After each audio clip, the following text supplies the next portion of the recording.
Hi guys, John here and welcome to my channel. Today we're going to talk about when to close a bot. This channel is all about helping to support Bitsgap traders, especially newcomers or people who are thinking about getting into trading. This is not about making a quick buck, but about making steady profit over the long term. If you have any questions or would like to let us know what kind of strategy you use, just put it in the comments below. So in previous videos I've shown how to choose coins to trade, how to set up your bot and correcting poor performing bots. Now the next question is, when is the best time to close a bot? When a bot is started, the price is near the top of the grid. We don't know which way the price will go.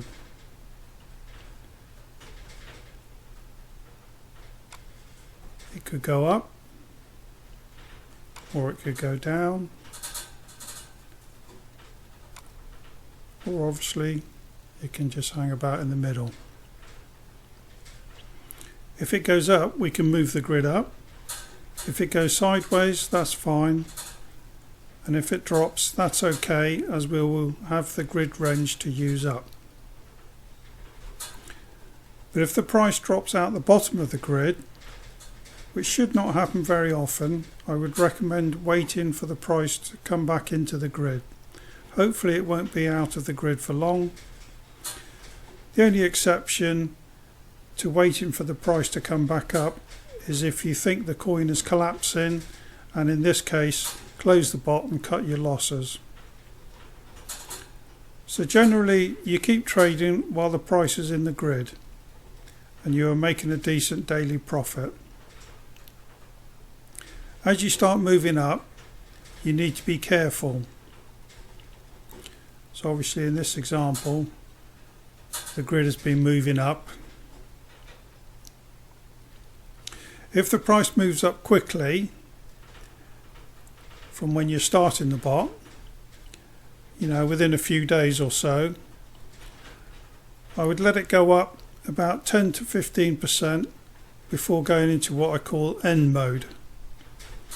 If the bot has been running for a while and moving up and down the grid, and then you start moving the grid up, go into end mode immediately. What is end mode, you might ask? Well, this is the point at which you have made some profit and now you want to lock the profit in. So during end mode, you set a stop loss of 10% below the high.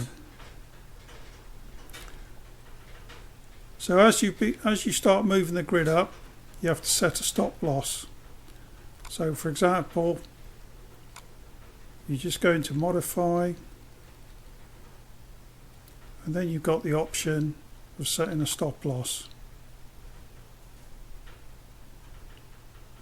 And you can type in the figure here. So when you say 10% from the high, so say you were at this point here, and that's the highest point. So you take that price level, minus 10% off that figure, and then you'd put your stop loss there. And then if the price keeps going up, just keep moving the grid up and move the stop loss up as well. If you're on the advanced or pro plan, the grid and stop loss will move up automatically. Otherwise you'll have to do this manually. So you can see one of my previous videos where I explain how to do that manually. So in this example, the grid's moved quite a way up. And you might think, why close the bot when the price is rising?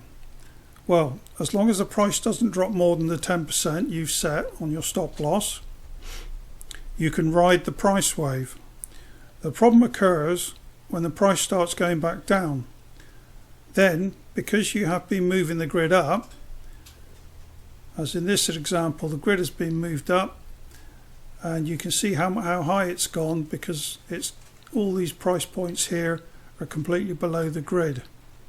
So when you're in this scenario, there's a higher probability that the price will move out the bottom of the grid and then you'll get stuck waiting for the price to go back up. I did this when I was learning and had to wait 5 months to get back into the grid, but I still ended up with a profit. So you're better off closing the bot near the top of the price and then just restarting your bot with a different coin. If you're not sure about any of these points or want further explanation on anything, just leave me and let me know in the comments below and I'll do my best to help. And if you want to try the free 7-day trial, just click my link below. And if you have any questions or need help starting, just leave a comment and I'll do my best to help. Don't forget to subscribe and like so you don't miss future videos, and thanks for watching.